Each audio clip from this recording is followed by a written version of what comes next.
वो अपने वो निकाले तोड़ने के, मकान तोड़ने के लिए निकाले इन लोगों ने, गरीबों का नुकसान किया।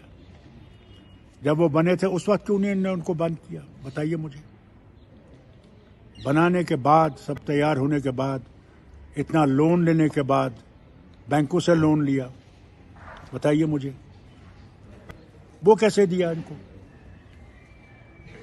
ये सवाल, हैरानी मुझे इस बात की है कि तोड़ना बहुत आसान है, बनाना बहुत मुश्किल है। और जो इन्होंने किया, इन्होंने गलत किया, बहुत गलत किया। स्टेटहुड देना ही नहीं है, ये सब तमाशा है। हम लोगों को और दुनिया को बेवकूफ़ बना रहे हैं। इन्हें यही चीज़ चलानी है, कोई स्टेटहुड का मामला नहीं है, ये देंगे नहीं। तो बस चुपचाप इनके ऑर्डरों को देख रहे हैं, और क्या है। एक गुलाम कौम क्या करेगी, बैठे देख रहे हैं तमाशा। देखिए, आपने बहुत पेचीदा सवाल पूछा है।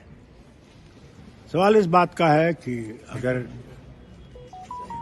गवर्नमेंट ऑफ इंडिया कहती है कि यहाँ सिचुएशन नॉर्मल है, उन्होंने डीलिमिटेशन भी कर दी है, फिर क्या वजह है कि यहाँ इलेक्शन नहीं हो रहा है, जबकि बाकी रियासतों में इलेक्शन हो रहा है, तो यहाँ भी इलेक्शन होना चाहिए।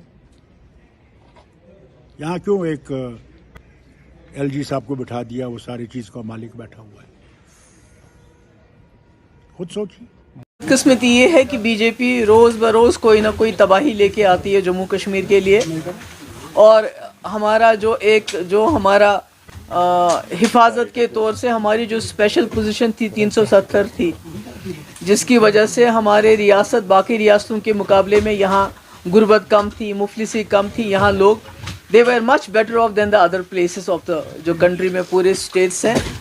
तो 370 के जाने के साथ साथ जहाँ हमारी ज़मीनों को मूंगफलियों के दाम कहा जाता है कि बाहर की इन्वेस्टमेंट आएगी, इन्वेस्टमेंट तो नहीं आती, पर हमारी ज़मीनें बाहर दी जा रही हैं, हमारे लोगों को जॉब्स नहीं दिए जा रहे हैं। अगर आपने देखा कि पिछले 2019 से लेके आज तक कितनी जॉब्स मिली है यहाँ के लोगों को, बिल्कुल ज़ीरो के मुकाबले बराबर है वो। तो इस वक्त अभी इससे पहले कुछ देर पहले ये कहा गया कि आपकी ज़मीनें नाजायज़ हैं तो डेमोलिशन ड्राइव, हमारे घर उड़ा दिए गए। अब ये कहा जाता है कि आपकी जो जायज़ ज़मीनें हैं उस पे आप जो है हमें टैक्स दे दो।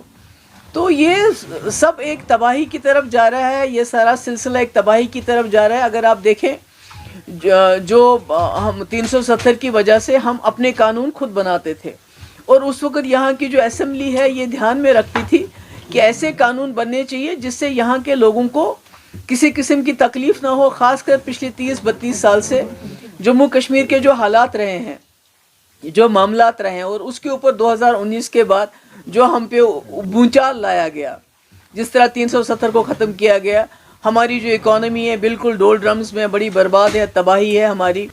मैं कल मुझे मौका मिला जम्मू में रघुनाथ बाज़ार जाने का, मैंने देखा जो रघुनाथ बाज़ार में पाँव धरने की जगह नहीं होती थी, दुकानदार के पास आंख फेरने की जगह नहीं होती थी, इतना वहाँ रश होता था लोगों का। वहाँ बिल्कुल सुनसान पड़ा हुआ है। वही हाल हमारे कश्मीर का है। अब मुझे ये बताइए, श्रीनगर हो या जम्मू शहर हो या कोई भी टाउन हो, कस्बा हो, शहर हो, एक एक घर में 4-4 फैमिलीज़ रहती हैं। जो श्रीनगर का मुझे पर्सनली मालूम है कि एक एक घर में 4-4 फैमिलीज़ रहती हैं। जम्मू का लोगों का कारोबारी दुकानदारी पे है।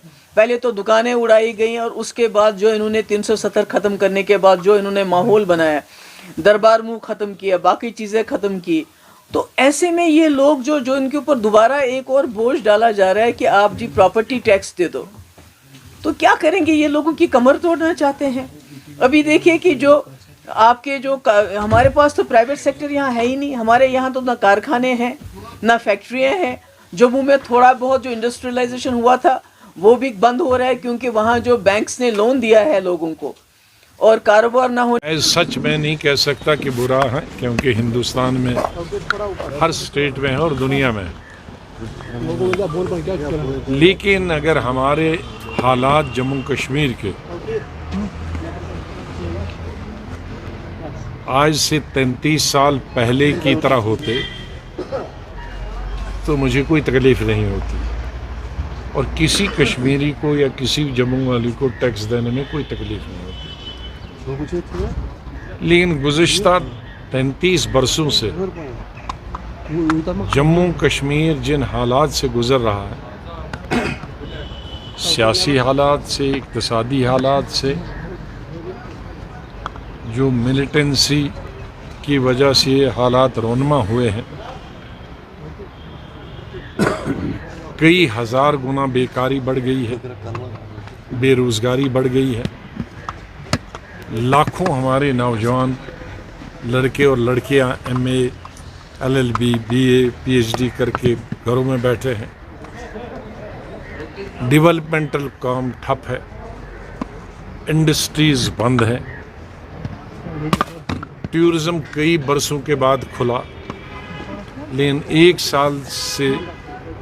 एक साल टूरिज़्म खुलने से या 5 साल टूरिज़्म खुलने से 33 सालों का जो हमारा टूरिज़्म नुकसान हुआ है वो पूरा नहीं किया जा सकता। होटल वालों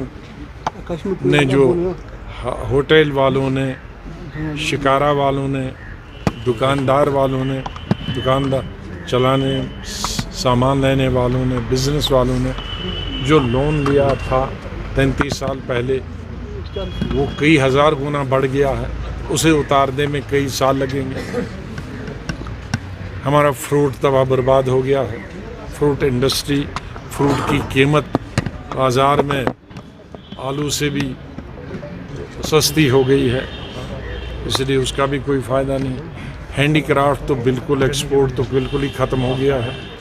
टूरिस्ट ना आने की वजह से जो यहाँ लोग आते थे वो भी है। तो ये जो हमारी आमदनी है वो ज़ीरो में चल रही है। तो इन हालात में किसी किस्म का टैक्स, प्रॉपर्टी टैक्स हो, हाउस टैक्स हो, वो लगाना, उससे हमारी कमर